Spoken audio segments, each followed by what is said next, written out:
Comencemos a acercarnos a los jesuitas con este párrafo de una carta que un sacerdote jesuita envió desde América al general de la orden. La labor de las minas es trabajosísima, porque además de ser hondísimos los socavones, debajo de la tierra han tenido tendencias esas minas a dar agua. Los miserables que las trabajan no tienen solo el afán de quebrantar los pedernales que atesoran la plata y estar enterrados en vida, sino que están día y noche metidos en el agua. Los jesuitas, pues, se preocupaban por la situación de los indígenas.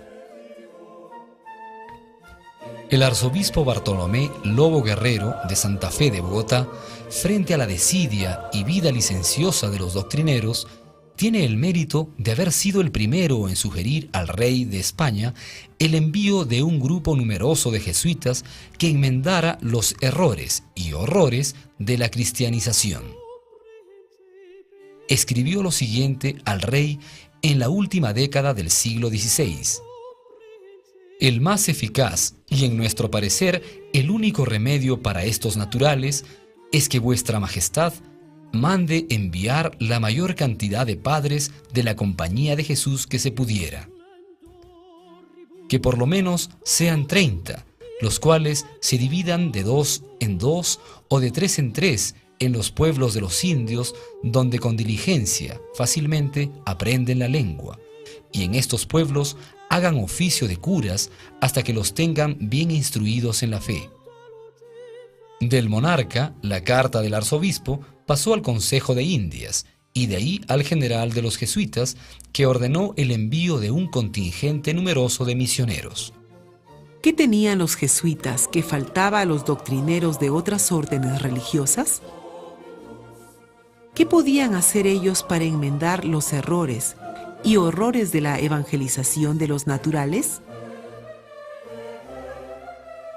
La Compañía de Jesús fue fundada por San Ignacio de Loyola en 1540. A sus integrantes se les llama jesuitas. Actualmente son la orden católica masculina más numerosa, con cerca de 18,000 miembros. En aquellos tiempos, los jesuitas eran considerados la orden que con mayor rigurosidad cumplía los votos de pobreza y castidad, además de obediencia directa al Papa. Tenían fama de austeros y trabajadores, justos e inteligentes, porque su formación intelectual era intensa. Les acompañaba además la experiencia de largos años de trabajo misionero en Asia, sobre todo en la India, China y Japón. San Francisco Javier y Mateo Ricci son dos de los jesuitas que más huella dejaron en el Oriente. En Asia, los jesuitas pusieron en práctica una estrategia que les permitió introducirse en el mundo oriental, siendo aceptados, considerados y hasta queridos. Se le llamó política de acomodación. Consistía en adecuarse al mundo oriental y, a partir de su propia religiosidad y cultura, evangelizar lentamente, sin imposición, sin destrucción, sin desprecio. Hoy a este actuar lo llamamos inculturización. Esta política de acomodación consistía principalmente en vestir al modo de los naturales del país, aprender su lengua, seguir sus costumbres y, sobre todo, respetar la cultura autóctona. Esta es una imagen del jesuita Mateo Ricci, con las vestimentas de un mandarín. Mientras que la presencia de los jesuitas en Asia se remonta a mediados del siglo XVI, el comienzo de las famosas reducciones en América del Sur se inició en 1609, cuando se estableció la reducción de San Ignacio Guazú en territorio actualmente del Paraguay. Guazú, en lengua guaraní, significa grande. Ignacio Guazú agrupó a indios guaraníes y jaros. Se ubicaba a 226 kilómetros al sur de la actual ciudad de Asunción. No existen restos de la reducción, pero sí un museo con sus obras de arte. Por ejemplo, esta imagen de un misionero jesuita. San Ignacio Guazú fue la reducción más antigua del Paraguay. Fue fundada por los padres Marcial de Lorenzana y Francisco San Martín. La historia de esta primera reducción cuenta que los padres fueron especialmente llamados por el cacique guaraní Arapizandú. El cacique pidió a los padres su protección y ofreció aceptar él y su pueblo las condiciones que debían regir la vida en una reducción. Los indígenas vivían mayormente alrededor de los ríos Guairá, Paraná y Uruguay, dispersos en territorios de los actuales Paraguay, Argentina y Brasil. Los guaraníes eran pacíficos y los jaros eran agresivos y violentos. Ambas etnias se dedicaban principalmente a la agricultura y a la pesca. Los indígenas sufrían la presencia española, siempre desintegradora de las familias, siempre explotadora. Pero peor aún que la presencia española era el asedio continuo de los bandeirantes o paulistas. Hacia el este se extendían los inmensos territorios bajo el dominio de Portugal. La ciudad más importante era San Pablo de Piratininga, que actualmente es Sao Paulo. Los bandeirantes eran, pues, de origen portugués. En los alrededores de San Pablo de Piratininga, la actividad económica más importante era la plantación de caña de azúcar, para la que se necesitaba abundante mano de obra, igual que hoy, para la zafra o corte de caña. Los bandeirantes incursionaban frecuentemente en tierras de los jaros y guaraníes, los atrapaban en masa, los encadenaban y los vendían como esclavos. Los bandeirantes eran el gran azote de los pacíficos guaraníes y de los aguerridos jaros.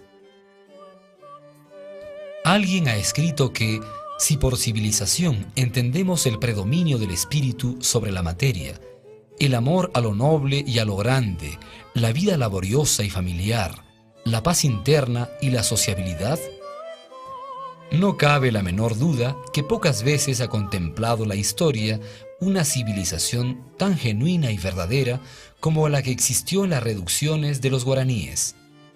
Lo primero que hicieron los jesuitas para establecer una reducción fue buscar el lugar apropiado.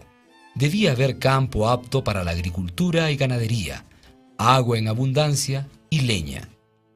Una vez precisado el lugar, venía el trazado del pueblo, una inmensa plaza al centro y a uno de los lados la iglesia y vivienda de los sacerdotes, la escuela y el taller, el depósito y la casa para los huérfanos y viudas. Las casas de los indígenas eran fabricadas de ladrillo o piedra y con techos de 2 aguas, de paja para proteger de las fuertes lluvias de la región.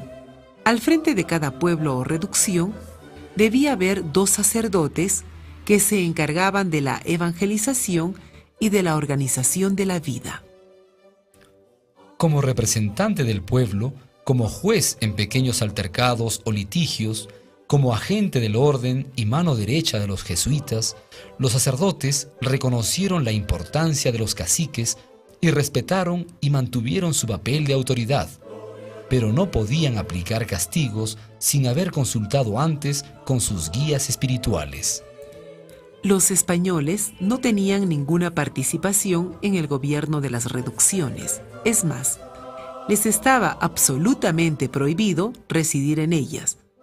Así se evitaban los abusos y se conservaba a los indígenas alejados del elemento español, que solo hubiera entorpecido la buena marcha de la reducción. A la reducción de San Ignacio Guazú siguieron otras fundaciones como Encarnación de Itapúa, Trinidad, San Nicolás, San Javier, Yapeyú, San Ignacio Mini y muchas más.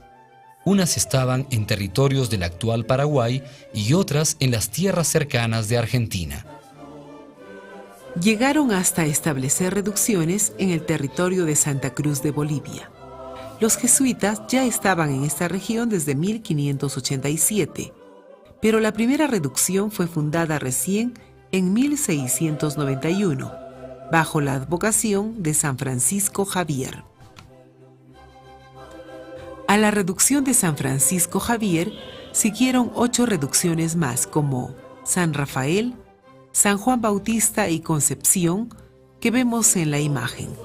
La última fue la del Santo Corazón, fundada en 1760, apenas 8 años antes que los jesuitas fueran expulsados, como veremos más adelante. Las reducciones de Bolivia se fundaron en el territorio de Chiquitos. Los indígenas que vivían en ese territorio pertenecían a diferentes pueblos.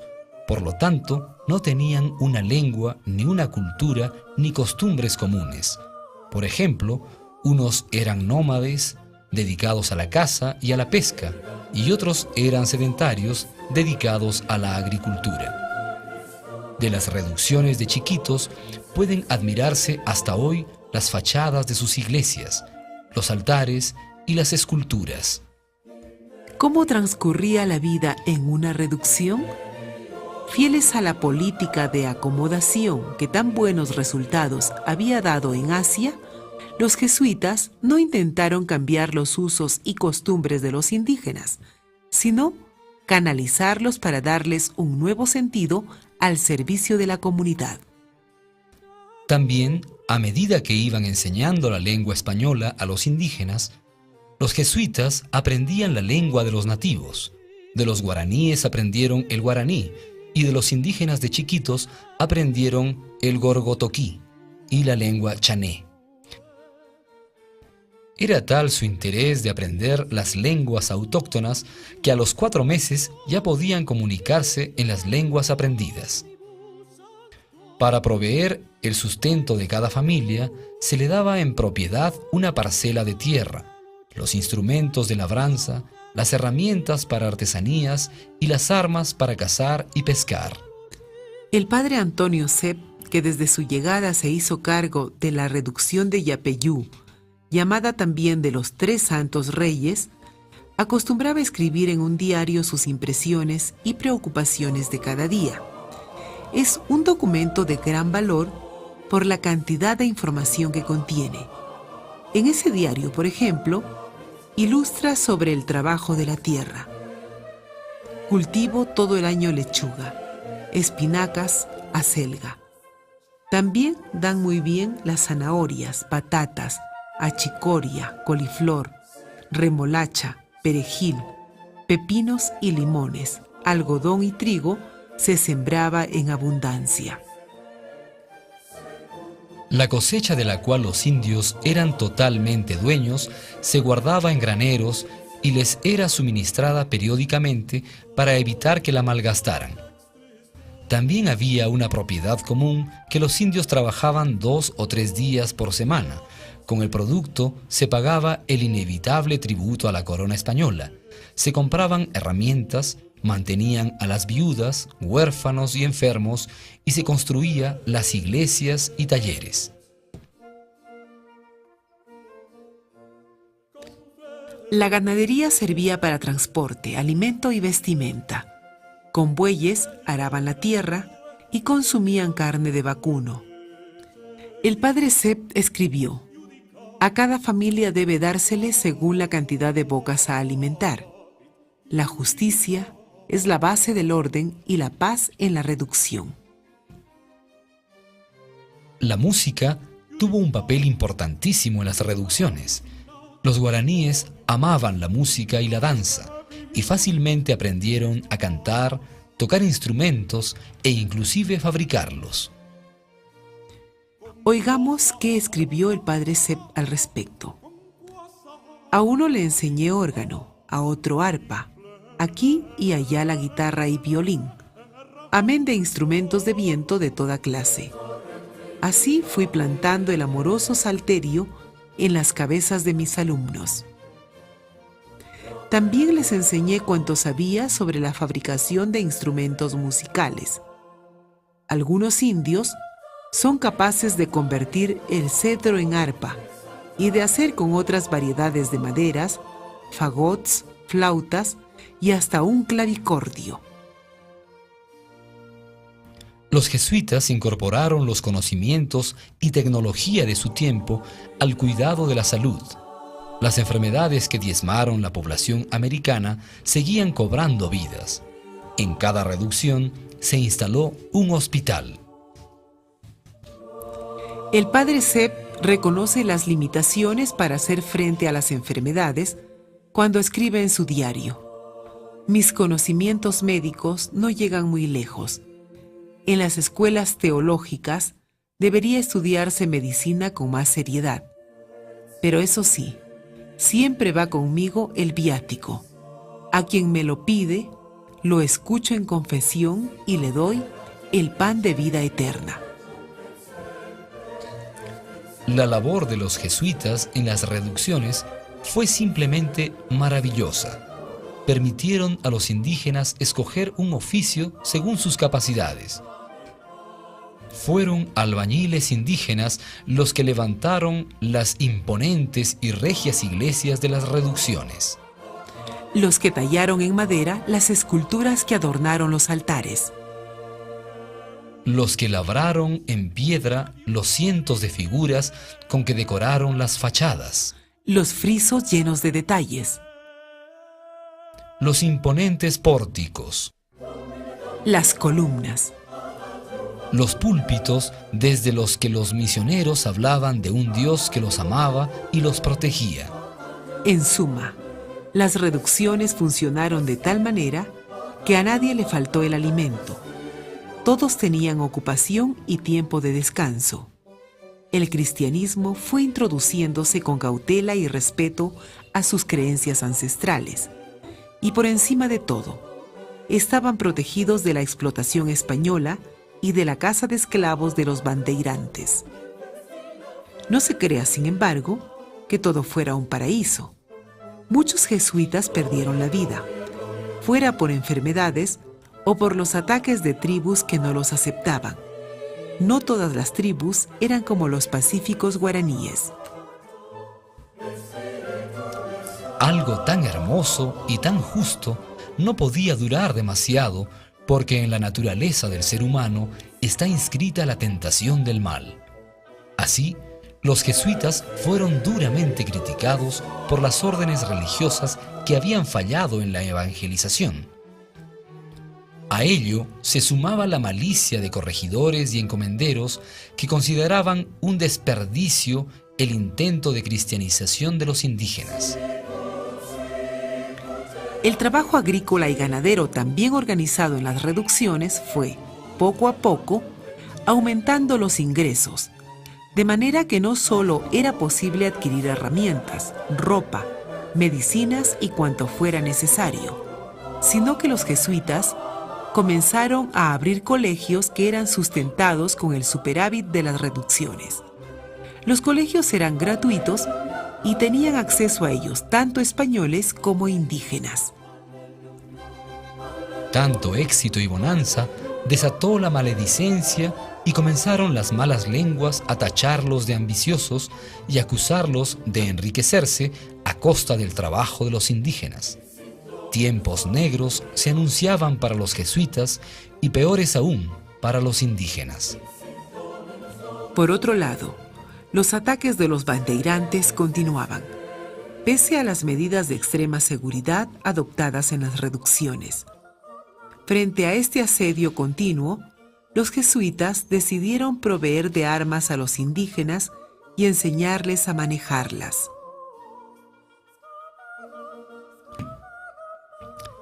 La oposición de los clérigos y españoles en general, la envidia frente a los éxitos, el asedio de los bandeirantes y el armar a los indígenas desencadenaron finalmente una ola de acusaciones.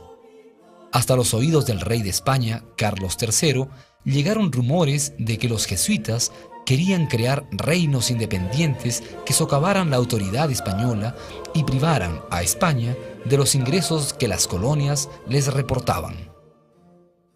Esta ola de rumores creció y creció, desatando 1001 controversias en Europa. Hubo quienes defendieron a la orden y hubo quienes despotricaron de ella hasta el punto de opinar que debía no solamente ser expulsada de América y de todos los lugares donde actuaban como misioneros, sino que la orden misma debía ser suprimida, eliminada. Fue el Papa Clemente IV el que decretó la expulsión. El 22 de julio de 1767, después de 160 años de incansable y fructífera labor, se procedió a la destrucción de todas las misiones de las reducciones. Muchísimos jesuitas de las misiones guaraníes fueron trasladados, esposados a Buenos Aires, como delincuentes. Solo se les permitió llevar lo que tenían puesto, su rosario y su breviario. Los jesuitas de las reducciones de Chiquitos no corrieron mejor suerte. Escoltados por cientos de soldados, fueron sacados de los colegios y reducciones.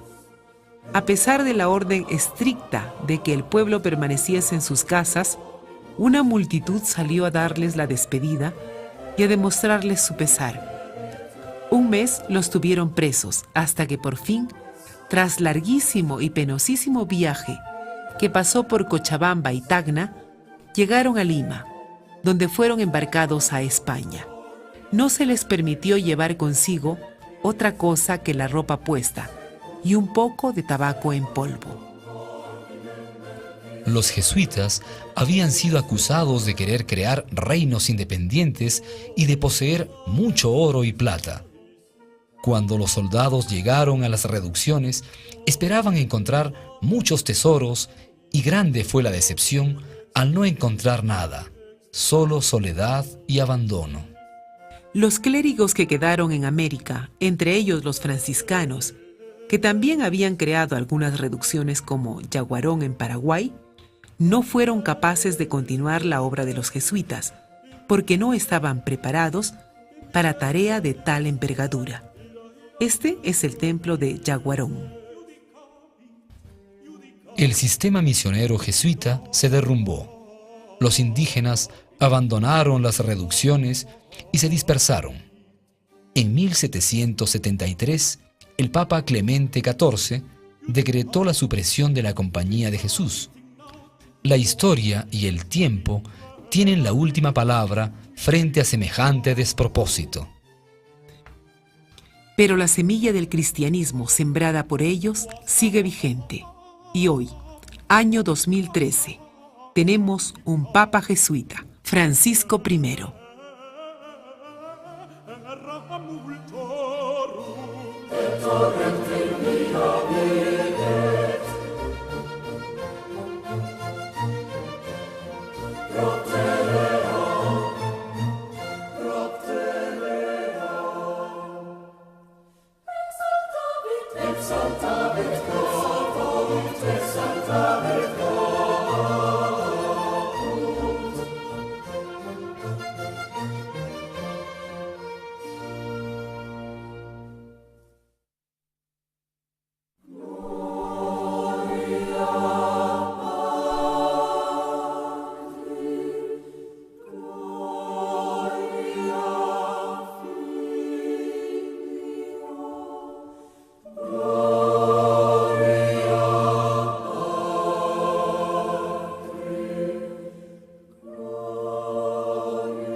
Principio